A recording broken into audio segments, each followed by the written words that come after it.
Nakaranas na po ng malakas na ulan ngayong gabi sa Quezon Province dahil sa bagyong Marce.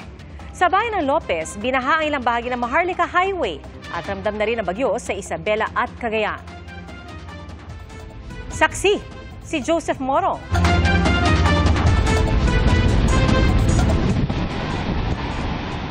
Malakas na ang alon at hangin sa coastal town ng Palanan, Isabela. Nagpaalala na ang MDRMO sa mga barangay na lumikas ang mga nasa malalapit sa dagat at ilog.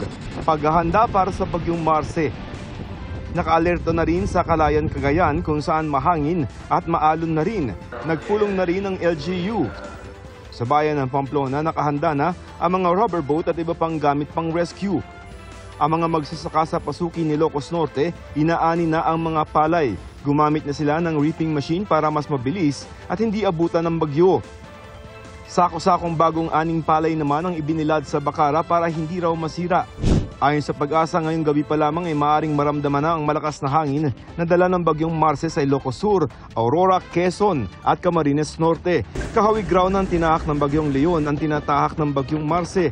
Dahil malawak ito, binabantayan din ang posibleng pagbaha sa Mindanao kahit hindi daraan doon ang bagyo. Nag-issue kami ng flood advisory doon sa Mindanao because may mga cluster of clouds na maaaring magdulot ng mga malakas ng papag-ulan at maaaring magpabaha sa mga areas some areas in Mindanao. Ang NDRMC mahigpit na binabantayan ng Abra, Ilocos Region, Cagayan Valley kabilang ang Batanes at Cordillera Administrative Region. Lampas 1,000 mga barangay naman sa 12 rehiyon ang binabantayan sa posibleng pagbaha at pagguho ng lupa. Ang DNR naglabas din ng listahan ng mga flood at flood-prone area na posibleng maapektuhan. Ngayon pa lamang, ayon kay Defense Secretary Gilbert Chodoro Jr., binibigyang kapangyarihan na nila ang mga LGU dun sa mga lugar na posibleng tamaan ng bagyong Marce na mag-forced evacuate ng kanilang mga residente. Gayon din ang paghahanap ng mga drop-off at distribution points ng mga relief goods.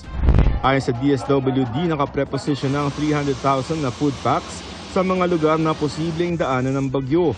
Abiso ng NDRMC sa mga lokal na pamahalaan sa pagtatansya ng epekto ng bagyo. Huwag po tayong matakot na magkamali sa estimation just as long as yung error ay on the side of safety.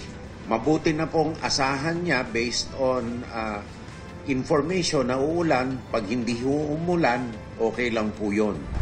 Tinayak naman ng AFP na may nakahanda ng lampas 300 search, rescue at retrieval teams pati ang mga air asset at barko na magpapadala ng relief at pampagawa ng mga masisirang bahay.